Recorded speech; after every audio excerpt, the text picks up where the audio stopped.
شروع اللہ کا نام لے کر جو بڑا مہربان نہایت رحم والا ہے۔ مومنو، اگر تم میری راہ میں لڑنے اور میری خوشنودی طلب کرنے کے لیے مکے سے نکلے ہو تو میرے اور اپنے دشمنوں کو دوست نہ بناؤ۔ تم تو ان کو دوستی کے پیغام بھیجتے ہو اور وہ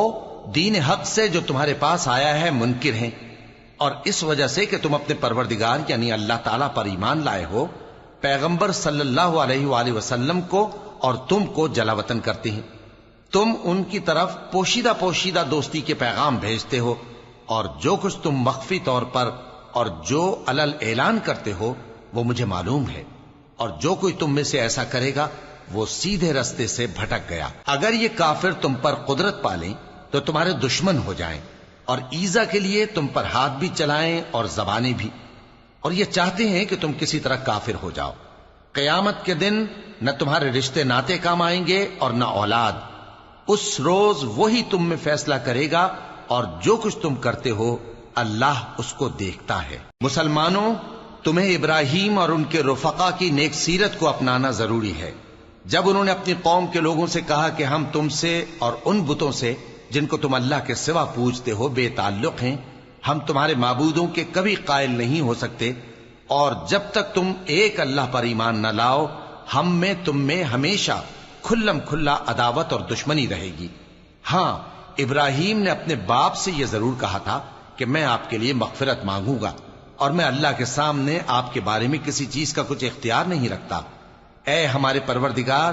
تجھی پر ہمارا بھروسہ ہے اور تیری ہی طرف ہم رجوع کرتے ہیں، اور تیرے ہی حضور میں ہمیں لوٹ کر آنا ہے۔ اے ہمارے پروردگار، ہم کو کافروں کے ذریعے فتنے میں نہ ڈالنا، اور اے ہمارے پروردگار ہمیں معاف فرما، بے شک تو غالب ہے، حکمت والا ہے۔ تم مسلمانوں کو یعنی جو کوئی اللہ کے سامنے جانے اور روز آخرت کے آنے کی امید رکھتا ہو اسے ان لوگوں کی نیک سیرت اپنانی چاہیے، اور جو روگردانی کرے تو اللہ بھی بے نیاز ہے، لائق حمد و ثنا ہے۔ عجب نہیں کہ اللہ تم میں اور ان لوگوں میں جن سے تم دشمنی رکھتے ہو دوستی پیدا کر دے، اور اللہ قادر ہے اور اللہ بخشنے والا ہے، مہربان ہے۔ جن لوگوں نے تم سے دین کے بارے میں جنگ نہیں کی اور نہ تم کو تمہارے گھروں سے نکالا، ان کے ساتھ بھلائی اور انصاف کا سلوک کرنے سے اللہ تم کو منع نہیں کرتا۔ اللہ تو انصاف کرنے والوں کو دوست رکھتا ہے۔ اللہ انہی لوگوں کے ساتھ تم کو دوستی کرنے سے منع کرتا ہے جنہوں نے تم سے دین کے بارے میں لڑائی کی اور تم کو تمہارے گھروں سے نکالا اور تمہارے نکالنے میں اوروں کی مدد کی، تو جو لوگ ایسوں سے دوستی کریں گے وہی ظالم ہیں۔ مومنوں، جب تمہارے پاس مومن عورتیں وطن چھوڑ کر آئیں تو ان کی آزمائش کر لو، اور اللہ تو ان کے ایمان کو خوب جانتا ہے۔ سو اگر تم کو معلوم ہو کہ وہ مومن ہیں تو ان کو کفار کے پاس واپس نہ بھیجو کہ نہ یہ ان کو حلال ہیں اور نہ وہ ان کو حلال ہیں، اور جو کچھ انہوں نے ان پر خرچ کیا ہو وہ ان کو دے دو،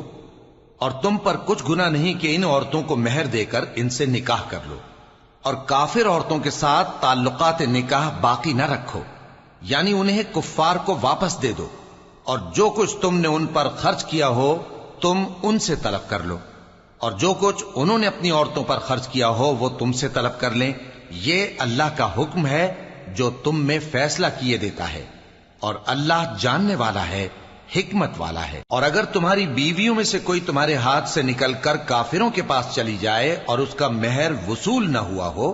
پھر تم ان سے جنگ کرو اور ان سے تم کو غنیمت ہاتھ لگے، تو جن کی بیویاں چلی گئی ہیں ان کو اس مال میں سے اتنا دے دو جتنا انہوں نے خرچ کیا تھا، اور اللہ سے جس پر تم ایمان لائے ہو ڈرتے رہو۔ اے پیغمبر صلی اللہ علیہ وآلہ وسلم، جب تمہارے پاس مومن عورتیں اس بات پر بیعت کرنے کو آئیں کہ نہ تو اللہ کے ساتھ شرک کریں گی، نہ چوری کریں گی، نہ بدکاری کریں گی، نہ اپنی اولاد کو قتل کریں گی، نہ اپنے ہاتھ پاؤں کے درمیان کوئی بہتان باندھ لائیں گی، اور نہ نیک کاموں میں تمہاری نافرمانی کریں گی، تو ان سے بیعت لے لو اور ان کے لیے اللہ سے بخشش مانگو، بے شک اللہ بخشنے والا ہے، مہربان ہے۔ مومنوں، ان لوگوں سے جن پر اللہ غصے ہوا ہے دوستی نہ کرو، کیونکہ جس طرح کافروں کو مردوں کے جی اٹھنے کی امید نہیں، اسی طرح ان لوگوں کو بھی آخرت کے آنے کی امید نہیں۔